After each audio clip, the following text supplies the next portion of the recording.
Amin. Amin. Silakan duduk Bapak Ibu, Saudara sekalian. Selamat siang, Shalom. Tema besar kita hari ini adalah senjata kebenaran. Subtema di siang ini adalah bukan mistis. Saudara sekalian, banyak orang tidak menyadari bahwa hidup ini cuma satu kali dan tidak panjang. Tidak menyadari. Makanya hidup suka-suka sendiri. Makanya hidup tidak serius. Padahal rancangan Tuhan dari semula itu luar biasa terhadap setiap kita. Sehingga banyak orang gagal. Di masa lalunya tidak jadi berkat. Bahkan jatuh dalam dosa dan sebagainya. Sebenarnya kalau seseorang menyadari betapa potensi yang ada dalam diri kita itu luar biasa. Pasti hari ini engkau jadi luar biasa. Pasti. Ya. Faktanya Alkitab memberitahu, mencatat fakta ini. Bahwa manusia dicipta menurut gambar dan rupa Allah. Artinya serupa dengan penciptanya. Ada istilah imago Dei. Segambar dengan dia. Itu dicatat di Alkitab supaya kita menyadari, bukan cuma sekedar bacaan. Kalau kita menyadari kita dicipta sebenarnya serupa dengan Allah. Tapi hari ini serupa dengan siapa ya? Ya, aduh, manusia jatuh dalam dosa, saudara. Makanya jadi nggak hebat. Kedatangan Tuhan Yesus memulihkan setiap manusia yang mau percaya kepadanya. Supaya kita jadi anak Allah. Kira-kira anak Allah hebat nggak? Hebat dalam rangka apa? Berdoa, puasa. Hebat dalam rangka apa? Anak Allah. Dalam segala roh, dalam segala perbuatan, dalam segala aspek kehidupan kita. Itu anak Allah namanya. Ya. Kok tadi ada yang jawab hebat dalam bahasa roh? Apa itu? Bahasa roh itu hanya salah satu karunia. Jangan diunggul-unggulkan, masih banyak karunia lain. Bahasa roh bagus, bagus. Tapi jangan ngarang-ngarang. Mau ngarang-ngarang, mau acting emang. Bahasa roh itu percuma. Kalau manusianya, perbuatannya ternyata tidak benar. Buat apa agamawi? Ya, manusia diciptakan imago Dei, serupa dengan penciptanya. Dalam bahasa Ibrani dipakai kata majemuk. Betsalmenu kitmutenu. Itu satu rangkaian kata, jadi satu itu. Kata majemuk. Betsalmenu kitmutenu. Manusia serupa dengan Allah. Pasti hebat, harusnya. Ingat bagaimana kita diciptakan. Dibentuk dari debu tanah. Lalu dihembus nafas kehidupan. Lalu dihembus yang namanya dalam bahasa Ibrani nismat chayim. Nismat chayim. Im di belakang itu jamak, saudara. Roh itu jamak bentuknya. Nismat chayim. Itulah sebabnya hembusan itu hanya sekali. Kepada Adam. Hawa tidak dihembus. Hawa dicipta dari sampingnya Adam. Kok bisa punya roh? Roh yang ada di Adam ini terbagi ke Hawa. Replication, terreplikasi. Makanya Hawa hidup, punya roh. Kita juga sama, roh yang sama yang ada di Adam dan Hawa itu turun-temurun.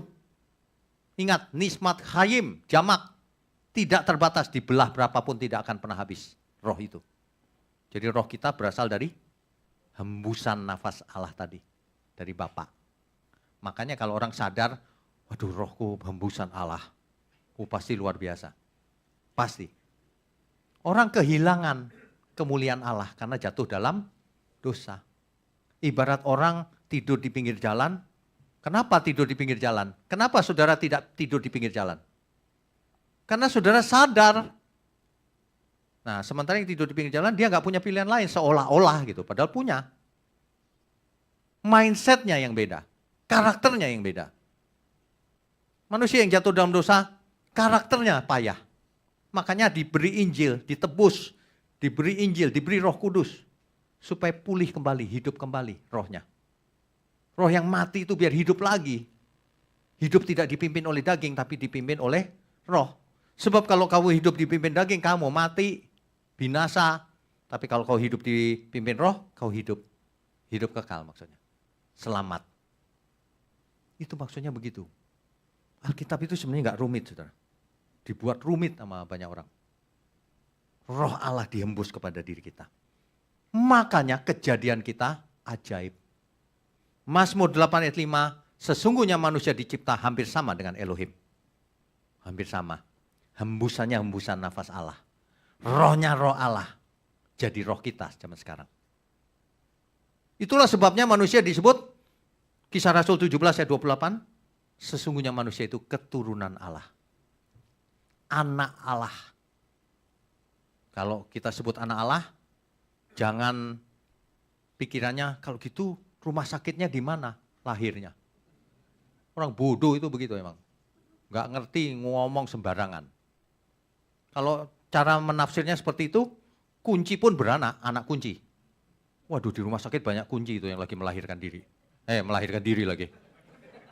Saking ngomong kenceng salah jadinya. Yang lagi melahirkan anak kunci. Sesungguhnya Pertiwi juga punya ibu loh. Ibu Pertiwi kan? Makanya ya aduh. Kita itu hidup itu jangan begitu. Jangan kayak orang bebal begitu. Belajar kalau nggak ngerti itu. Kita itu lebih baik pura-pura bodoh dibanding pura-pura pinter, mendingan pura-pura bego. Kayaknya bego gitu, padahal nggak bego. Daripada keminter, salah nggak tahu. Malu-maluin kan? Ngomong kenceng salah lagi. Aduh. Jadi manusia itu dirancang supaya menjadi makhluk yang mulia. Sebagai makhluk ciptaan tentunya ya. Bukan menjadi pencipta, enggak. Makhluk yang mulia itu apa? Anak-anak Allah. Kalau kita mengerti kejadiannya manusia, bagaimana manusia diciptakan, maka kita akan mengerti bahwa manusia itu pasti makhluk yang punya kehendak bebas. Pasti dong. Masa manusia nggak punya kehendak bebas? Karena diprogram, nggak sehat itu logikanya orang yang ngajar kayak gitu itu. Masa manusia ditentukan oleh Tuhan? Nanti ya tahun depan ada yang lahir namanya si A. Nanti dia kubinasakan. Si B nanti ku selamatkan dia. Nanti si A itu supaya binasa ku buat jahat dia. Nanti si B itu supaya selamat ku buat dia takut akan aku. Memangnya robot diprogram oleh Tuhan? Akal aja nggak sehat. Manusia kalau diajar salah, hidupnya jadi salah. Manusia kalau diajar nggak punya kehendak bebas, akibatnya kita gini, ya udah aku nggak punya kehendak bebas. Hidupku sudah ditentukan Tuhan, sudah ditakdirkan, sudah dipredestinasikan Tuhan, kan gitu kan? Ya udah nggak usah ngapa-ngapain loh kalau gitu, diem aja udah, selamat. Makanya banyak orang nggak bisa jadi alat di tangan Tuhan karena merasa sudah selamat, padahal tidak pernah berbuat apapun untuk Tuhan. Tanya diri sendiri mulai sekarang, apa yang kau lakukan untuk Tuhan? Tuhan Yesus bicara sama bertanya begini, apakah engkau mengasihi aku? Jawabnya apa? Pasti semua jawabannya, iya Tuhan. Gitu kan? Pasti dong, masa berani bilang, enggak Tuhan. Pasti enggak berani. Semua jawabnya, iya Tuhan. Kan gitu ya. Kalau cuma di mulut gampang.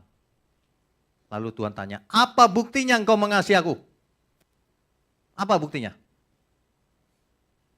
Hidup aja sembarangan, sombong, pelit. Apa buktinya mengasihi aku? Perasaan aku mengasihi Tuhan. Ya perasaanmu, Tuhan gak merasa dikasihi. Tuhan bicara jelas loh. Kalau engkau mengasihi aku, kau akan lakukan seluruh perintahku. Kata Tuhan begitu. Melakukan seluruh perintah enggak? Kalau enggak jangan ngomong mengasihi Tuhan. Bohong itu.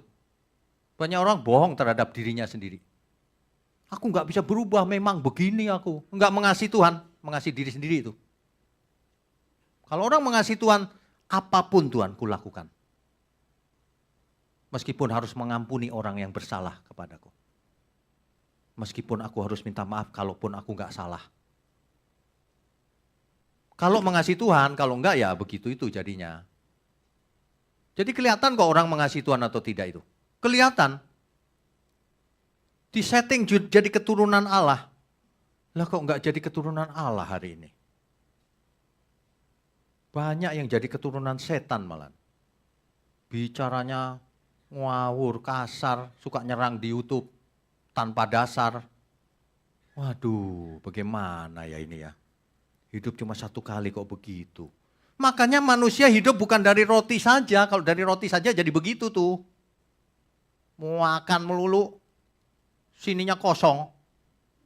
Pikiran dan jiwanya kosong kebenaran. Akibatnya hidupnya gak karu-karuan. Kalau lihat yang sesama yang gak kenal, benci dia. Kosong sininya. Padahal ciri manusia anak Allah itu punya kasih. Sama seperti Bapak kan. Kalau Bapak nggak mengasihi kita, kita binasa semua. Mestinya kita seperti Bapak kita di surga. Like father, like son. Harusnya begitu. Tapi sebagian manusia Bapaknya bukan Bapak di surga. Alkitab aja yang ngomong, Alkitab loh yang bicara, bukan saya loh ya. Iblis Bapakmu itu. Kata Alkitab begitu loh. Kenapa? Karena kamu tidak melakukan perintah Tuhan. Padahal Tuhan sudah mati di kayu salib, tapi kamu tetap begitu terus hidupnya, nggak berubah-berubah. Manusia itu kalau nggak berubah ya, nggak ada perkembangan imannya. Kalau mau berubah, mau tumbuh, mau naik kelas, harus berubah. Kalau nggak ada perubahan dari dulu ya, nggak ada pertumbuhan imannya. Hidup ini pilihan, dicatat baik-baik itu. Hidup ini pilihan, bukan takdir, bukan nasib, bukan penentuan dari Tuhan atau predestinasi, bukan. Tuhan tidak menghendaki seorang pun binasa. Jangan dirubah-rubah firman Tuhan. Dirubah sama banyak orang. Tuhan menghendaki separuh binasa, separuh selamat. Tuhan macam apa itu Tuhanmu itu? Tuhan karanganmu sendiri. Iya kan? Itulah sebabnya manusia harus bertanggung jawab atas pilihannya. Karena dia bisa pilih, hidup ini pilihan. Kau pilih A, silakan. Tapi setiap pilihan mengandung konsekuensinya, akibatnya. Ya, jangan pakai alasan ya. Misal, seseorang mencuri. Saya kan miskin Pak, mencuri. Alasan. Seandainya kau kaya, kau korupsi juga. Beda aja. Mencuri kan kecil-kecilan. Kalau ada kesempatan pasti kau mencuri besar, korupsi. Alasan. Gak ada urusan dengan kaya miskin. Karaktermu bagaimana? Itu yang paling penting sebenarnya. Makanya ya, ada orang yang bisa dipakai Tuhan, ada yang tidak. Ada yang tidak. Banyak orang merasa kalau dipakai Tuhan itu secara mistis. Aku dapat suara Tuhan nih. Disuruh melayani. Mikirnya begitu tuh. Padahal kalau kita cinta Tuhan, gak usah nunggu suara Tuhan. Aku mau Tuhan. Serahkan dirimu untuk Tuhan. Itu yang benar. Dengan sadar sesadar-sadarnya. Aku mau Tuhan. Hidupku ini milikmu. Apa yang harus kulakukan Tuhan? Kan begitu, bukannya mistis. Dengan suara Tuhan. Dengan suara Tuhan. Supaya saudara transfer ke saldo saya. Suara Tuhan macam apa itu? Banyak penipu di dunia ini. Kalau jemaat gak diajarin dengan benar, hidupnya jauh dari kebenaran. Kasihan. Makanya gereja kita ini biarpun kecil gini, tapi cabai rawit. Maksudnya cabai rawit itu apa ya? Pedes. Maksudnya gembalanya pedes banget kalau ngomong. Tapi nggak apa-apa kan, buktinya saudara nggak sakit hati kan. Kalau sakit hati kan bubar pulang sendiri. Kalau kita tahu hidup ini pilihan, makanya ada hukum yang namanya tabur tuai. Barang siapa menabur, dia menuai. Galatia 6 ayat 7 sampai 10 nanti dibaca. Kalau orang menabur dengan dagingnya, dia binasa. Artinya hidup kedagingan. Tapi kalau dia menabur dalam roh, ia akan selamat jadi anak Allah. Menabur dalam roh itu hidup sesuai kehendak roh. sesuai kehendak Tuhan maksudnya. Iya kan? Ini kan pilihan. Memangnya ditentukan siapa? Ditentukan pilihan kita sendiri bukan? Kalau kita mau rajin atau malas, siapa yang nyuruh? Kan diri sendiri. Semuanya controllable buat kita. Bisa kita kendalikan. Mulut ini bisa dikendalikan nggak? Bisa. Jangan bilang ini, nggak bisa Pak. Nih saya ngomong jorok terus nih, lihat ini. Aneh itu Mbak. Mulut ini bisa kita kendalikan. Yang nggak bisa kita kendalikan itu detak jantung kita. Bisa nggak detak jantung? Hei berhenti sebentar. Nggak bisa. Itu syaraf tak sadar. Nggak bisa loh. Ya. Bayangin kok detak jantung bisa berhenti sebentar ya. Nggak bisa. Tapi kita dihakimi menurut apa yang bisa kita lakukan. Jadi kok detak jantung kita cepat gitu ya, dihakimi Tuhan. Kenapa cepat-cepat? Enggak, karena tak sadar. Tapi kalau kita makan dihakimi Tuhan enggak? Dihakimi. Mau makan sembarangan, minum sembarangan, bicara sembarangan, wah itu dihakimi Tuhan. Karena hidup kudus itu dalam segala hal, termasuk makan, minum. Di sini sering sekali ayatnya dibacakan kan, 1 Korintus 10 ayat 31. Baik engkau makan, minum apapun, lakukan untuk Tuhan. Itu jelas tuh. Main musik untuk Tuhan. Ya. Yang mau merit untuk Tuhan. Bukan untuk dirimu. Belajar untuk Tuhan, semuanya.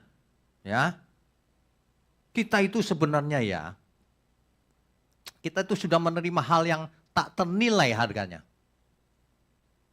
Yohanes 1 ayat 12. Barang siapa menerimanya, di situ siapa? Tuhan Yesus.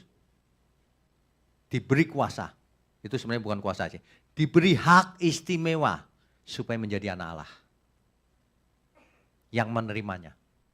Jadi kita semua sudah diberi hak istimewa. Kalau ada hak berarti ada kewajiban.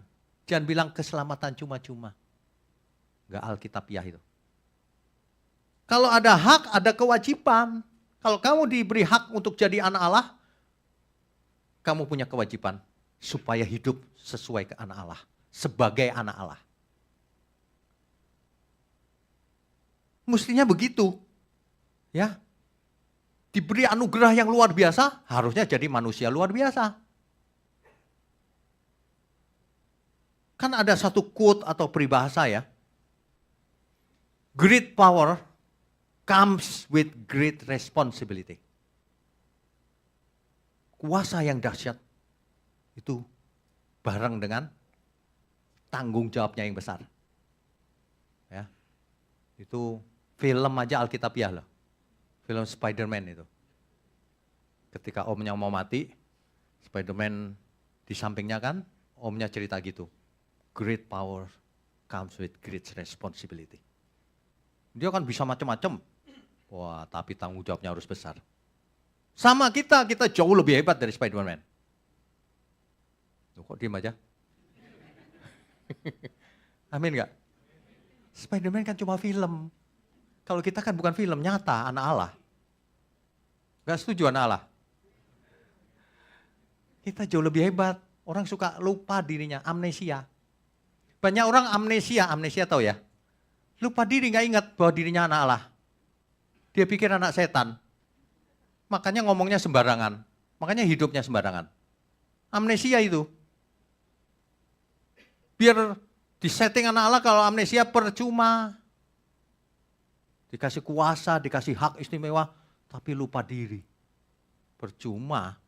Makanya sadarlah. Sekarang juga sadarlah. Roh Allah yang maha tinggi ada dalam diri saudara. Yang dulu dihembus oleh Allah Bapa ke Adam. Itu jadi roh kita loh. Dan sekarang didampingi oleh Roh Kudus. Roh Allah yang maha tinggi. Kurang apa lagi? Tanggung jawabnya tapi juga besar. 2 Korintus 5 ayat 10. Tahta pengadilan Kristus. Karena setiap orang harus menghadap tahta pengadilan Kristus. Untuk apa? Untuk bertanggung jawab terhadap apa yang kita lakukan selama kita hidup. Baik atau jahat. Jelas loh. Ini ya, ibarat manual hidup itu ini contekannya nih. Saudara kalau dikasih soal dan jawab, nanti ujian pasti bisa dong. Nanti kalau ditanya gini, jawabnya gini. Nah ini kan contekan, nanti kita menghadap tahta pengadilan Kristus. Jahat, neraka, baik, surga. Contekan kan? Lah kok nggak lakukan yang baik? Itu bebal banget loh. Jangan pernah bicara ya, saya memang gini kok nggak bisa berubah, susah dari sononya. Enggak, bukan dari sononya, kau mengeraskan hati. Nggak bisa. Pokoknya saudara yang dikasih otoritas, dikasih berkat, dikasih apa lagi, hak, tanggung jawabnya lebih besar. Karena kita semua diberkati untuk menjadi berkat. Bukan gini, kita diberkati yes, amin, buat diri sendiri. Kita diberkati banyak ini supaya jadi berkat juga, ngalir juga. Gitu loh. Mengerti ya maksudnya ya? Saya kalau ngomong sudah sangat jelas. Tuhan jangan digambarkan Tuhan yang aneh. Tuhan itu menciptakan manusia itu supaya manusia ini sadar. Bisa jadi apa saja. Mau jadi benar bisa, mau jadi salah gampang. Mau jadi benar susah. Ya, jangan diajar orang itu, jangan diajar gini. Sudah masuk gereja sudah selamat, udah pasif. Gak ada begitu itu.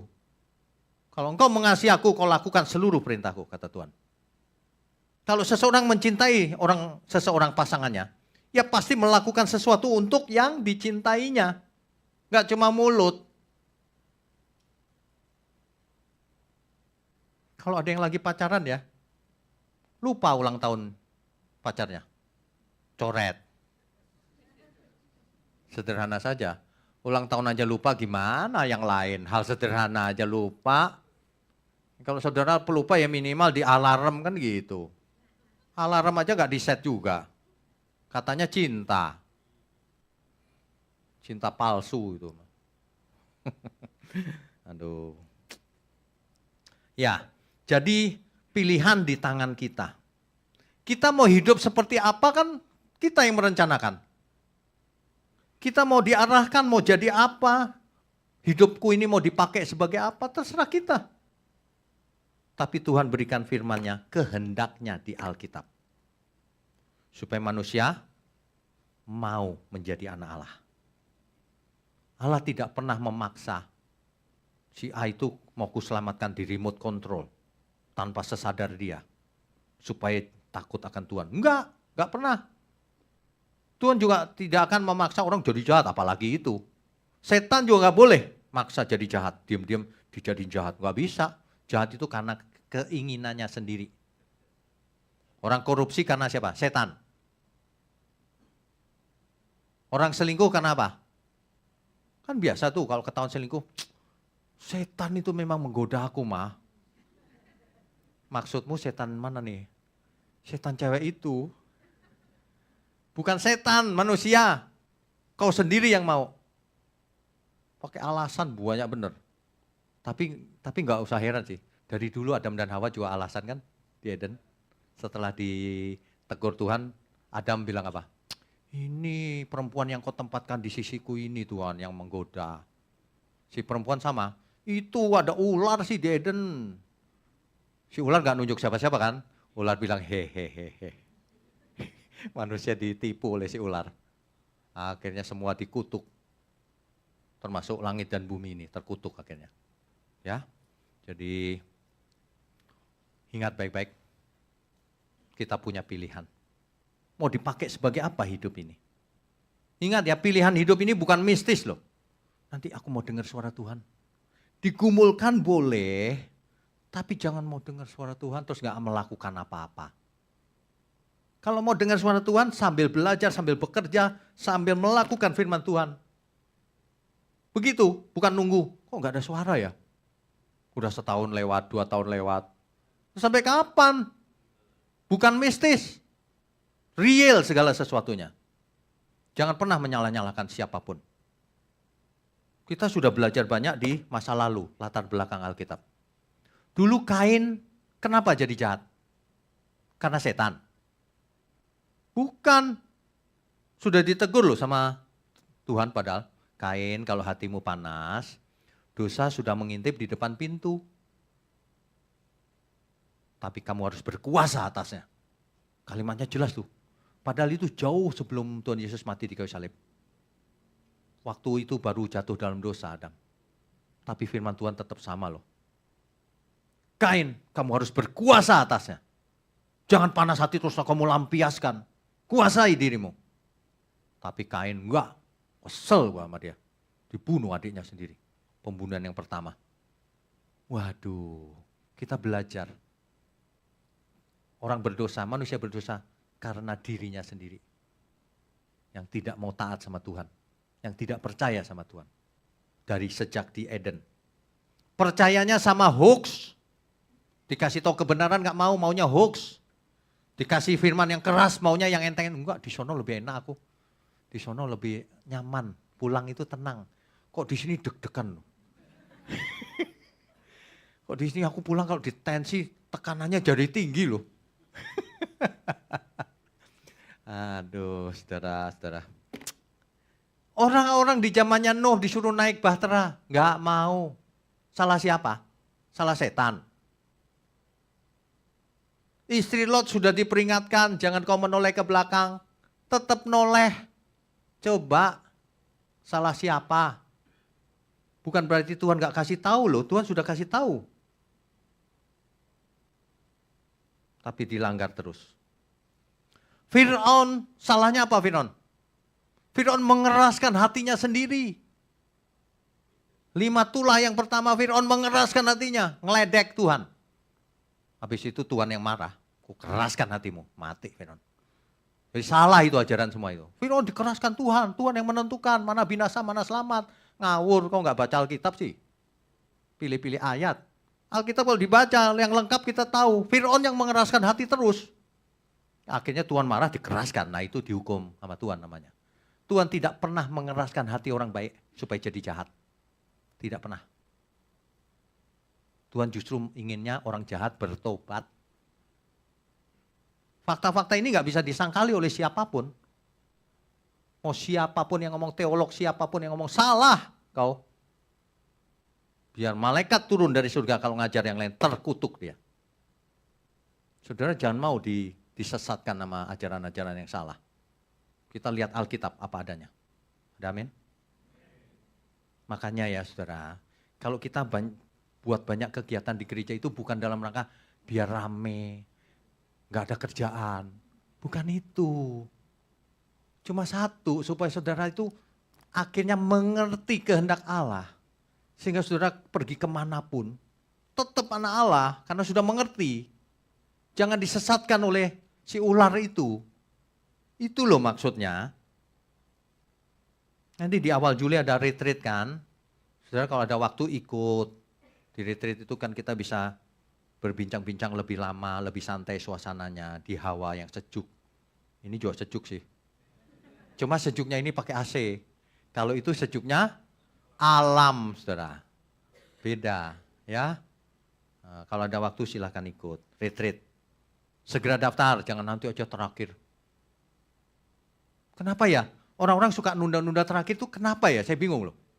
Bertobat pun gini, nanti aja lah. Itu si penjahat di samping Yesus terakhir banget tuh. Jadi saudara mau terakhir banget khotbahnya nih, bertobatnya. Jangan begitu. Bertobat itu sedini mungkin. Firman Tuhan berkata, ingatlah penciptamu selagi engkau muda. Sedini mungkin maksudnya. Jangan gini ya, nanti ada yang udah tua. Aku udah tua, telat deh. Enggak. Berapapun umurnya, tapi sedini mungkin. Gitu loh mestinya ya. Kemudian ada bimbingan pranikah sedang jalan. Ada 5 pasang ya. Yang mau nikah harus ada bimbingan lebih dulu. Kemudian ada donor darah 15 Juni. Donor saudara. Ada dunia ini membutuhkan darah. Ya. Donor. Donor itu membuat sehat juga. Ya. Kemudian ada baptisan, siapa yang mau baptis? Usia 12 tahun ke atas. Ada komunitas waski di tempat ini. Kalau komunitas Waski ramai juga tuh ibu-ibu. Plus bapak-bapak. Lengkap di sini. Ya. Kemudian ada komunitas YOYA. Singkatan Youth and Young Adult. Pemuda dan dewasa muda. Saudara yang punya anak ya, yang pemuda, dewasa muda gitu, silakan datang. Atau minimal kalau rumahnya jauh sekali ikut online. Ya, supaya diberi makan jiwa dan rohnya itu. Jangan makannya karbohidrat terus tapi firman nggak dimakan. Ya. Kemudian ada online Bible study. Hari Rabu malam, Zoom. Kalau tidak bisa ikut Zoom, ikut besoknya sudah ada di YouTube. Ya, besoknya sudah ada di YouTube. Nah, kemudian ada seminar 7 natur kebenaran dan aplikasinya. Ya, itu 18 Mei, Sabtu depan. Sesi 5 dan 6. Sesinya 5 dan 6. Jadi semua harus ikut supaya bisa membedakan mana benar, mana tidak. Manakah suara si ular itu dan mana suara Tuhan. Supaya bisa membedakan. Itu setiap pertemuan 2 sesi, saudara. Ya, jadi kalau demikian kita punya pilihan begini loh Bapak Ibu. Kita kenapa sih kita diberi kehendak bebas? Ada orang nanya saya begitu. Emangnya manusia boleh hidup sebebas-bebasnya? Arti kehendak bebas bukan itu bro. Arti kehendak bebas itu kita diberi pilihan mau pilih apa. Tapi ada konsekuensinya. Bukan berarti manusia diberi kehendak bebas supaya hidup sebebas-bebasnya. Bukan itu artinya. Kita boleh bilang, boleh melakukan apa saja tapi ada konsekuensinya. Gitu loh maksudnya. Ya. Supaya apa? Supaya kita bisa dihakimi. Kalau nggak punya kehendak bebas, nggak sadar melakukan, nggak bisa disalahkan dong. Jadi Tuhan itu adil. Bisa dihakimi, bisa dimintai pertanggungan jawab. Bisa mencintai Tuhan dengan tulus. Bukan karena diprogram. Saudara mau punya pasangan hidup atau anak yang cinta saudara karena nggak sadar dia. Diguna-guna. Itu bukan cinta namanya. Tuhan menginginkan cinta manusia itu secara tulus. Bukan rekayasanya Tuhan. Ini yang nggak ditekankan selama ini. Supaya menjadi anak-anak Allah. Pasti ada kehendak bebas. Bukan karena skenario ilahi. Bukan karena nasib. Saudara, ada kebenaran yang harus kita baca. Kitab Roma. Roma pasalnya yang ke-6. Ayat 9 sampai 14. Coba kita baca ya. Roma pasal 6 ayat 9 sampai 14. Kita baca perlahan. Karena kita tahu bahwa Kristus sesudah ia bangkit dari antara orang mati tidak mati lagi. Semua orang yang mati lalu ada yang bangkit misalnya. Kan pernah ada yang bangkit di perjanjian lama. Akhirnya mati lagi bukan? Lazarus dibangkitkan mati lagi gak? Mati lagi, cuma Tuhan Yesus yang bangkit gak pernah mati lagi. Itu tanda bahwa maut telah dikalahkan. Yang menjadi yang sulung, yang pertama. Supaya kita semua nanti dibangkitkan bersama dia. Seperti dia bangkit. Itu maksudnya. Di dunia ini gak ada yang bangkit, saudara. Yang seperti Tuhan Yesus. Itu saja kita sudah tahu juru selamat yang sebenarnya siapa. Yang lain mati. Yang lain mati di bawah tanah, gak pernah bangkit. Bahkan hancur, habis tubuhnya, jiwanya. Makanya yang datang lagi nanti Tuhan Yesus, bukan yang lain. Itu bukti bahwa hanya Yesus juru selamat. Tidak ada yang lain. Selain aku tidak ada yang lain. Ya, itu dia. Nah, kita lanjutkan. Maut tidak berkuasa lagi atas dia. Ayat 10. Sebab kematiannya adalah kematian terhadap dosa. Satu kali dan untuk selama-lamanya. Dan kehidupannya adalah kehidupan bagi Allah. Demikianlah hendaknya kamu memandangnya, bahwa kamu telah mati bagi dosa, tetapi kamu hidup bagi Allah dalam Kristus Yesus. Kamu telah mati terhadap dosa. Saudara ya, bagaimana kita harus bicara lagi nih? Perintah Tuhan itu sederhana, kamu harus mati terhadap dosa. Jangan hidup di dalam dosa terus-terusan. Oleh bilur-bilurnya kamu sudah sembuh. Kamunya siapa? Kitanya siapa? Yang telah mati terhadap dosa. Jadi kalau orang masih hidup dalam dosa, sorry, ayat itu bukan buatmu. Jangan GR. Hidup dalam dosa. Terus ngomongnya, oleh bilur-bilurnya aku sudah sembuh. Baca yang benar. Orang yang telah sembuh itu adalah orang yang telah mati terhadap dosa, yang hidup untuk kebenaran. Itu loh. Kalau di gereja ini kita tekankan benar-benar firman Tuhan yang murni. Jangan sampai diartikan lain. Ya, ayat 12. Sebab itu hendaklah dosa jangan berkuasa lagi di dalam tubuhmu yang fana, supaya kamu jangan lagi menuruti keinginannya. Ayat 13. Nah, ini yang penting. Perhatikan baik-baik. Dan janganlah kamu menyerahkan anggota-anggota tubuhmu kepada dosa untuk dipakai sebagai senjata kelaliman. Kelaliman di situ adikias, teks aslinya. Adikia itu artinya kejahatan. Kamu jangan pakai hidupmu itu untuk senjata kelaliman. Jadi kejahatan. Jangan, ya gitu. Tetapi serahkanlah dirimu kepada Allah sebagai orang-orang yang dahulu mati tetapi yang sekarang hidup. Dan serahkanlah anggota-anggota tubuhmu kepada Allah untuk menjadi senjata-senjata kebenaran. Mungkin belum pernah ada yang bilang senjata kebenaran. Senjata kebenaran itu begini loh. Hidup kita ini bisa jadi senjatanya kejahatan. Bisa jadi senjatanya kebenaran. Bisa jadi senjatanya setan, tapi bisa jadi senjatanya Tuhan.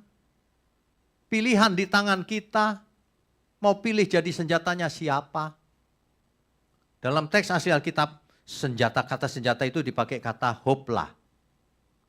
Dari akar kata hoplon, artinya senjata. Yang kedua artinya adalah instrumen. Instrumen tahu ya? Kalau instrumen musik itu piano, keyboard, gitar, biola, kuceng, kalau di sini ada kuceng kan, sebulan sekali Mandarin. Itu instrumen musik. Nah ini instrumennya Tuhan, kebenaran.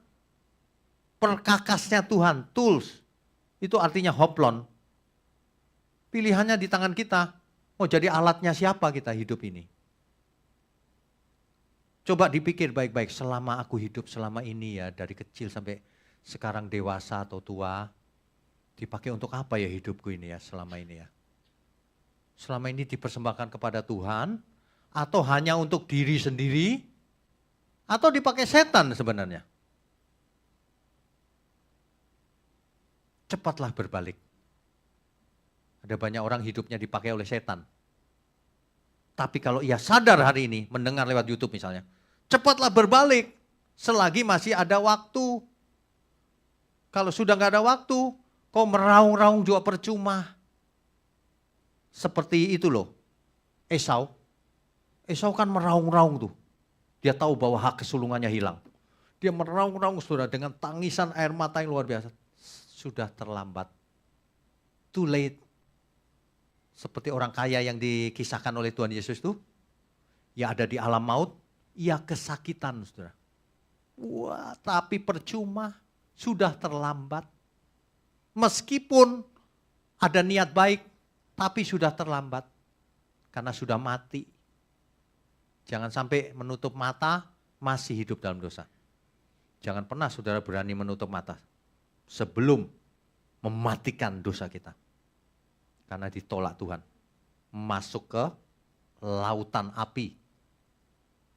Hari ini, kalau saya khotbah begini ya, banyak orang di luar sana, khususnya anak muda, hari gini ngomong surga neraka Pak, kuno itu.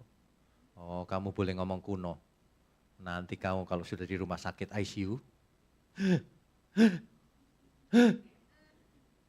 nanti kamu teriak-teriak, please help me, tolong, terlambat. Ketika kau teriak-teriak tolong juga kita bisa apa? Gak kelihatan. Cuma kau yang lihat kan? Yang jemput siapa itu? Yang jemput siapa itu kok dia teriak-teriak tuh? Makanya jangan bandel. Jangan bandel lah, untungnya apa sih bandel-bandel itu ya? Kalau seseorang sadar bahwa dirinya itu ada dua pilihan. Mau jadi senjata kebenaran atau mau jadi senjatanya setan. Saya ganti setan aja sekalian. Mau jadi hamba Tuhan atau hamba setan. Kau lakukan kehendak Tuhan atau kehendak setan.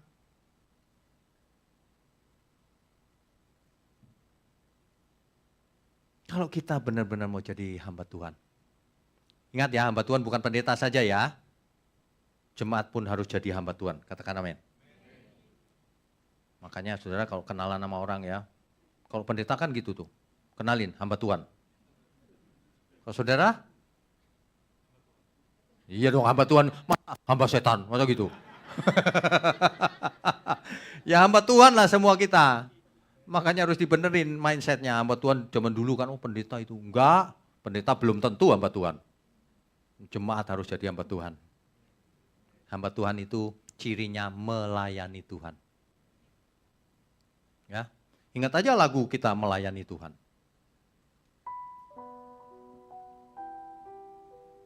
Udah hafal belum ya saudara?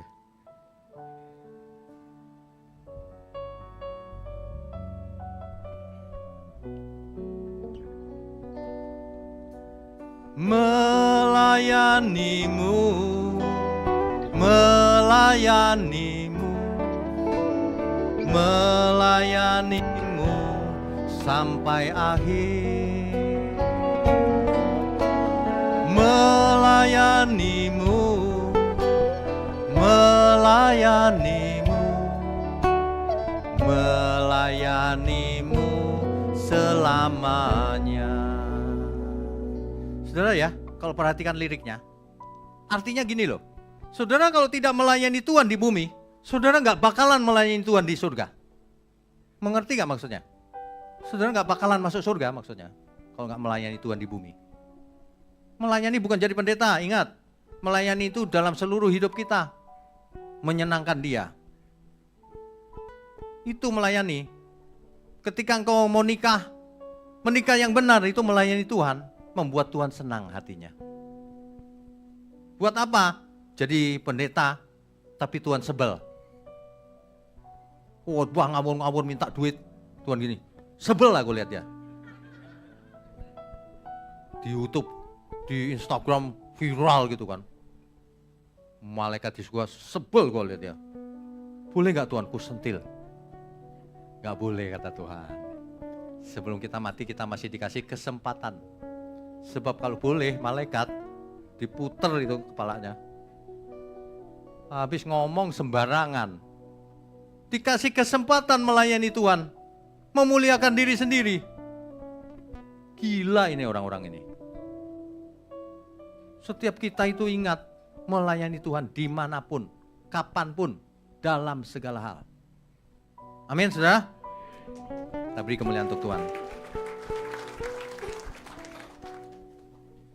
Melayanimu, melayanimu, melayanimu sampai akhir. Melayanimu, melayanimu, melayanimu selamanya. Saudara ya, kita bisa menjadi senjata kebenaran dimanapun, dalam segala perkara. Kalau saya boleh pakai istilah lain ya, saudara bisa jadi marketingnya kebenaran. Hidup sekali jangan jadi marketingnya setan, marketingnya Tuhan.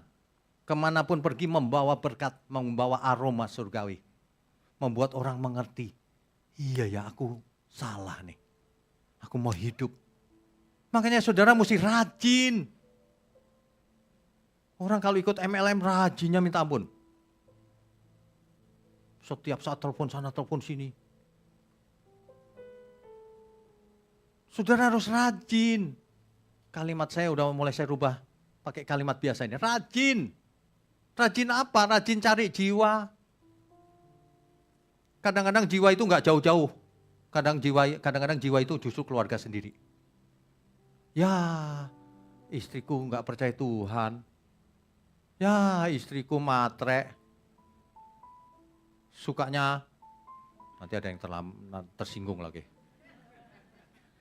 Sukanya itu loh, tas Hermenya itu disayang-sayang, dilus-lus. Anaknya nggak dilus-lus, tasnya dilus-lus. Itu berhala loh itu. Punya tas Hermes biasa-biasa aja, nggak usah dilus-lus. Diplastikin, dipuja-puja, itu berhala namanya. Ya, hidup cuma satu kali. Pilihan di tangan kita mau jadi alat di tangan Tuhan atau alat yang lain. Kalau alat di tangan Tuhan efektif dia.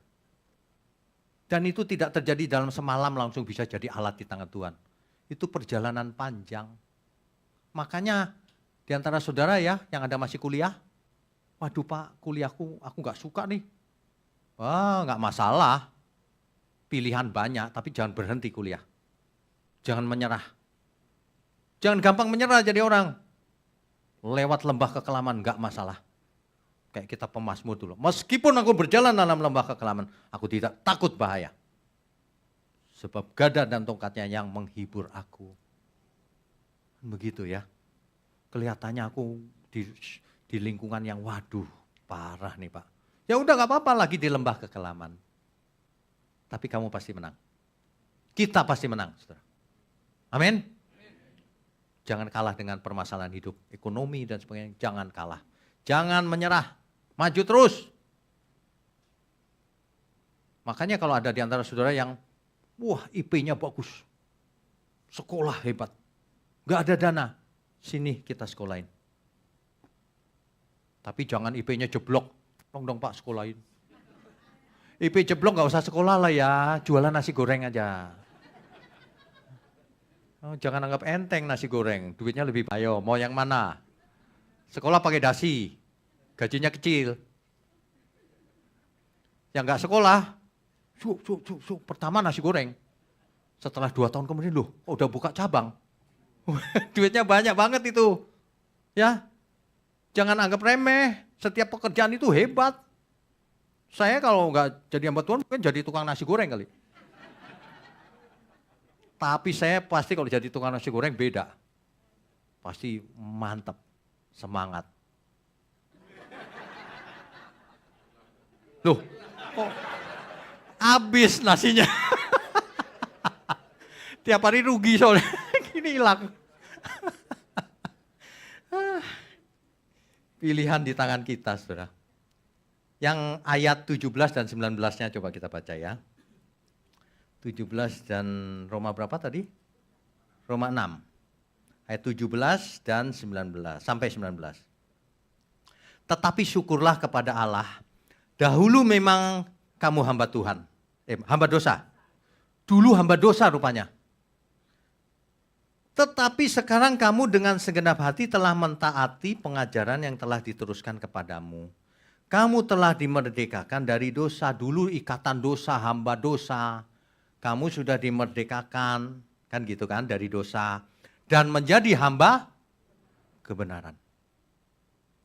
Seorang hamba melakukan kehendak tuannya.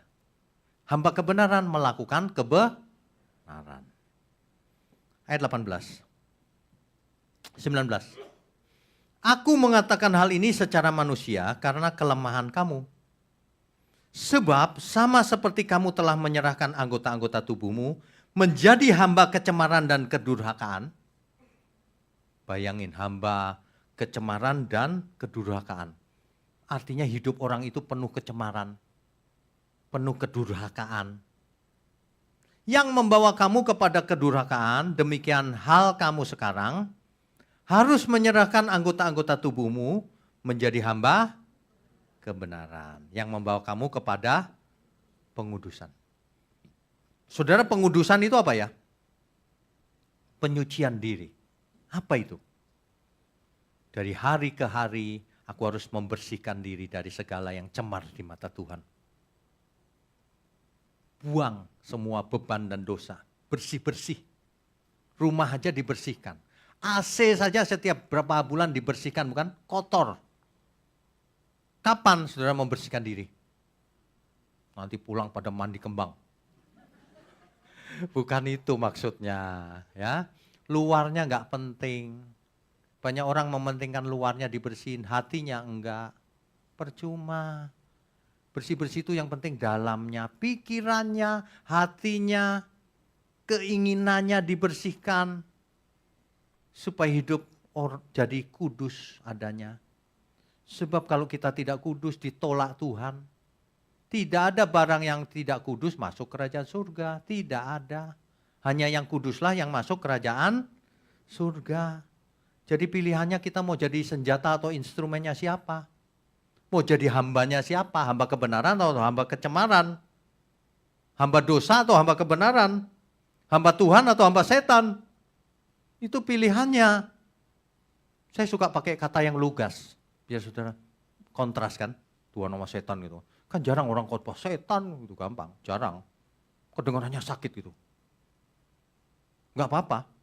Lebih baik kedengaran kasar tapi benar. Daripada kedengaran halus. Ternyata makhluk halus. Saudara hati-hati loh. Yang ngomongnya halus gitu ya. Artinya dia makhluk halus. Halus bener ngomongnya. Makanya saya nggak percaya sama orang yang ngomongnya itu halus. Tapi bukan berarti nanti aku kasar aja ngomongnya. Bukan begitu maksudnya. Halusnya itu lebay. Ya Pak. Lebay loh. Nunduk-nunduk sekarang yang tulus aja gitu loh. Saya udah amati orang yang lebay itu ternyata nggak benar, saudara. Nggak benarnya itu ditutupi dengan kehalusannya itu. Saya udah amati itu. Ini bukan menghakimi semua orang, enggak. Kebanyakan begitu. Makanya saya nggak halus. Sebab saya enek sama orang halus, jadi saya nggak bisa halus sekarang. Ya, pilihan ada di tangan kita. Ingat ya, pilihannya bukan mistis. Ini real, kita yang harus ambil keputusan. Kita yang harus ambil keputusan. Jangan kalah sama anak sekolah minggu. Anak sekolah minggu dulu ada lagu itu kan, ada 2 jalan. Yang satu sempit, yang satu lebar. Iya kan?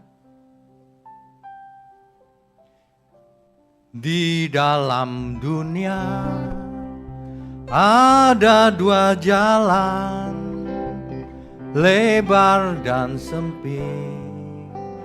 Mana kau pilih?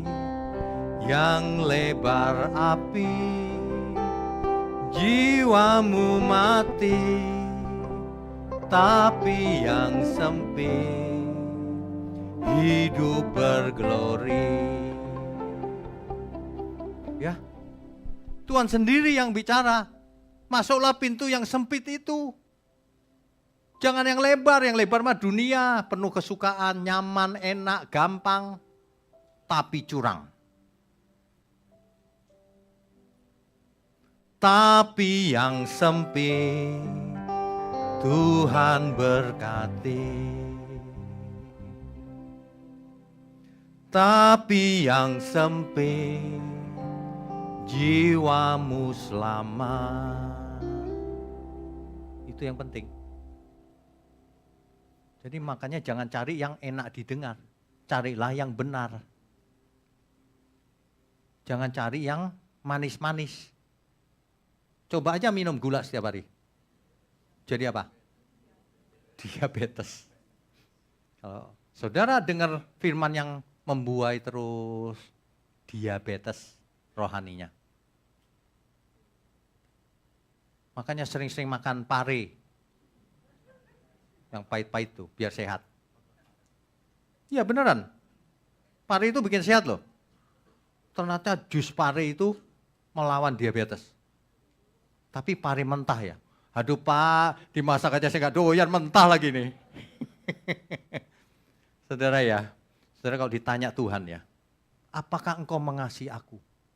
Ya Tuhan, minum jus pare. Jangan gitulah Tuhan. Orang kalau cinta benar ya, disuruh apa aja mau.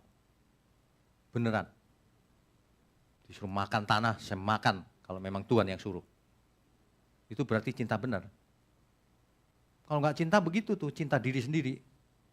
Belajar saudara, nggak ada orang tiba-tiba bisa itu nggak ada, saya tahu kok. Tapi harus belajar. 1000 mil dimulai dengan 1 langkah. Kalau saudara nggak pernah melangkah, bagaimana sampai 1000 mil? Kalau saudara nggak mau melangkah, bertumbuh imannya pelan-pelan, bagaimana bisa iman sebiji sesawi menjadi pohon yang besar imannya? Nggak bisa. Jangan pikirannya, jangan mistis.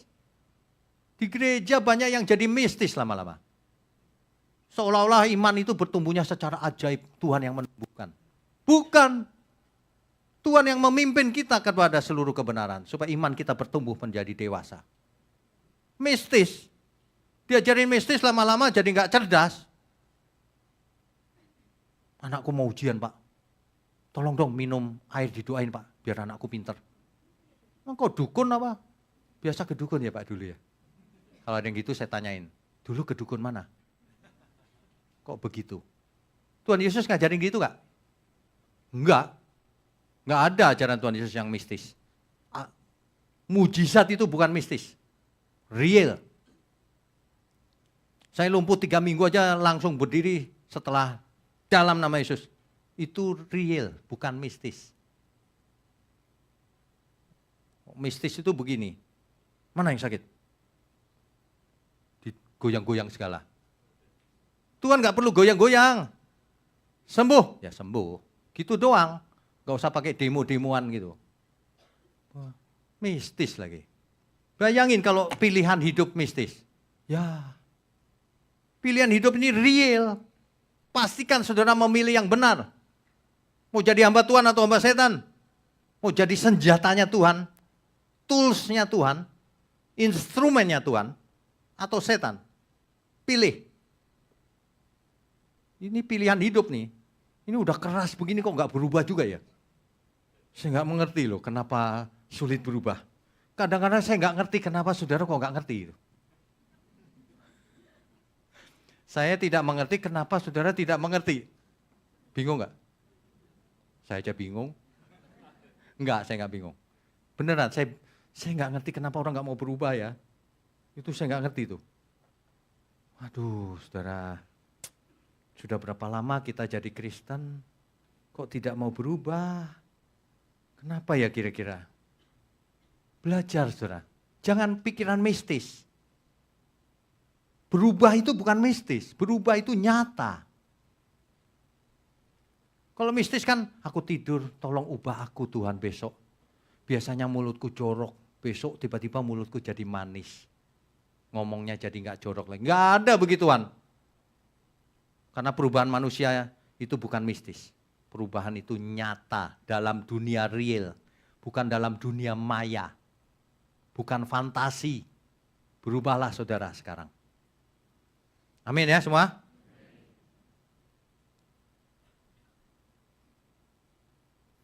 Sebagai alat di tangan Tuhan. Sebagai senjata kebenaran. Apa yang mesti kita lakukan? Nah. Langsung aja deh, apa yang mesti kita lakukan kalau kita mau jadi senjatanya Tuhan? Bisa nggak jadi senjatanya Tuhan tapi nggak ngerti kehendak Tuhan? Tuhan maunya apa, nggak tahu? Ya nggak bisa, harus mengenal kehendak Tuhan apa. Kalau mau tahu kehendak Tuhan apa, belajarlah firman Tuhan. Firman Tuhan Alkitab. Ikuti online Bible Study yang Rabu malam. Kalau nggak sempat Rabu malam Zoom ya nggak apa-apa. Besoknya ada di YouTube kan. Ikuti terus. Saudara kan sebagian nggak punya kesempatan untuk sekolah STT. Nggak masalah. Ikut saja OBS, itu lebih dari sekolah STT. Lebih, saudara. Saudara coba aja ikut. Ya. Dan di samping itu tiap minggu dengarkan khotbah kita. Bagikan yang penting. Jangan saudara sendiri yang mengerti. Itu saudaraku itu kok mistis banget ya. Makin lama makin sakti dia. Aneh-aneh gitu. Nah, bagiin supaya sadar bangun gitu. Jangan hidup di dalam imajinasinya terus. Aku tuh deket Tuhan loh. Perasaanmu deket Tuhan, tapi kamu nggak lakukan apa-apa untuk Tuhan. Bohong itu. Kok deket Tuhan itu melakukan sesuatu untuk Tuhan. Amin ya. Saudara harus jadi marketingnya Tuhan. Jadi alatnya Tuhan. Marketingnya kebenaran. Bagikan link-link kebenaran ke saudara, ke teman. Jadilah berkat dalam seluruh hidup kita. Kan begitu. Kalau enggak percuma hidup ini. Tapi saya percaya, kalau saudara ngumpul di sini ya, saya percaya itu saudara benar-benar haus dan lapar akan kebenaran. Amin semua? Ya kalau enggak, kita beri kemuliaan untuk Tuhan. Kalau enggak ngapain ke sini? Mendingan yang mall kan? Di mall kan enak, selesai gereja, mall. Oh di ini selesai nggak ada apa-apa. Udah gitu tempatnya mojok lagi masuk ke dalam. Nggak ada daya tariknya. Jadi kalau saudara datang jauh-jauh ke sini, daya tariknya cuma satu. Kebenaran.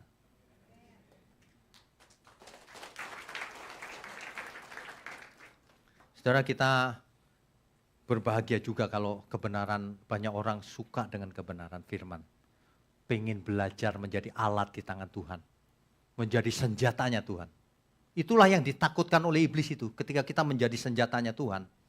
Sebab Tuhan Yesus berkata begini. Pekerjaan orang percaya itu membinasakan pekerjaan iblis. Jadi iblis takutnya sama orang yang jadi senjata kebenaran. Iblis gak takut sama orang Kristen. Iblis takut kalau orang percaya jadi senjatanya Tuhan. Pekerjaan dia hancur soalnya. Begitu. Jadi saudara, jangan cuma jadi orang Kristen, jangan mengaku percaya saja. Jadilah senjata kebenaran. Kemanapun saudara pergi, seperti orang marketing tuh, menyerang. Bagikan link kebenaran. Bersaksi, kamu mesti belajar, mesti berubah, gak boleh gitu hidup. Hidup cuma satu kali, kau nggak berubah-berubah terus sampai kapan? Gitu. Amin ya saudara. Saya berharap firman di siang hari ini bisa mengubah setiap kita. Bisa mengagetkan gitu, iya juga ya gitu. Maka malaikat di surga bertepuk tangan. Amin, kita beri kemuliaan untuk Tuhan.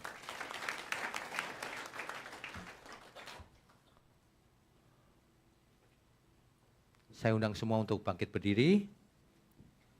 Tidak ada yang lebih kubutuhkan Tuhan. Selain perkenanan Tuhan.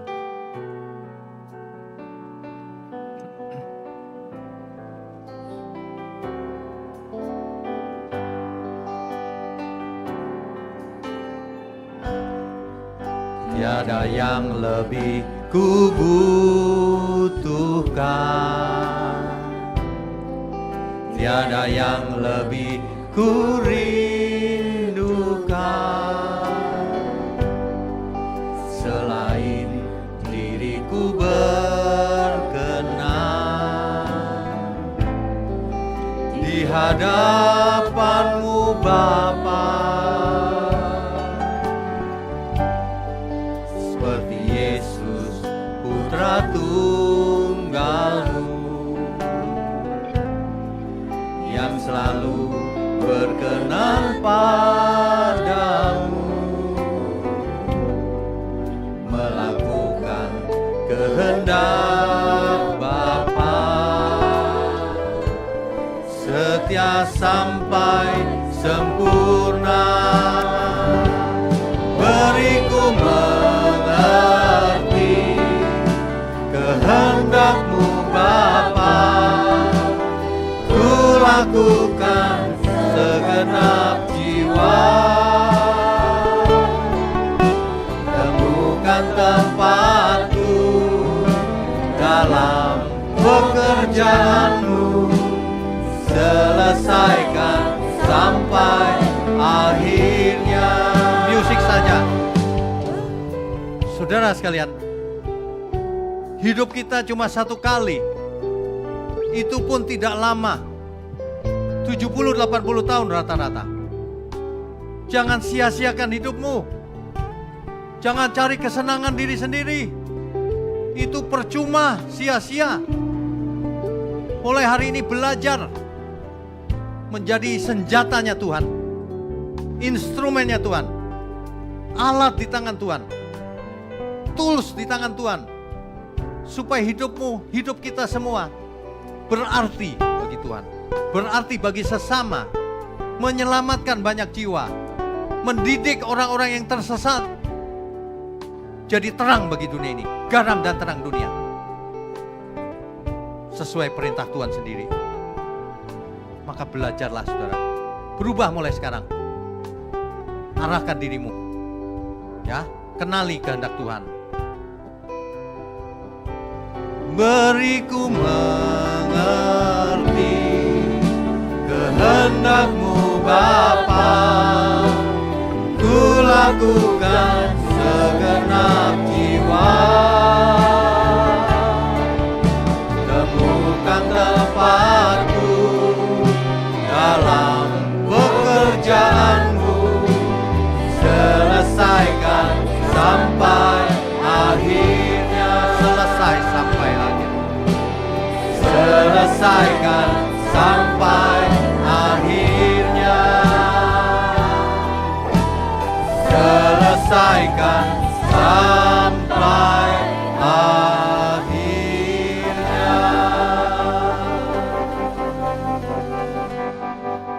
Bapa kami yang di surga, kami mau belajar menjadi senjata kebenaran, alat di tangan Tuhan, perkakas di tangan Tuhan, tools di tangan Tuhan, aplikasi di tangan Tuhan.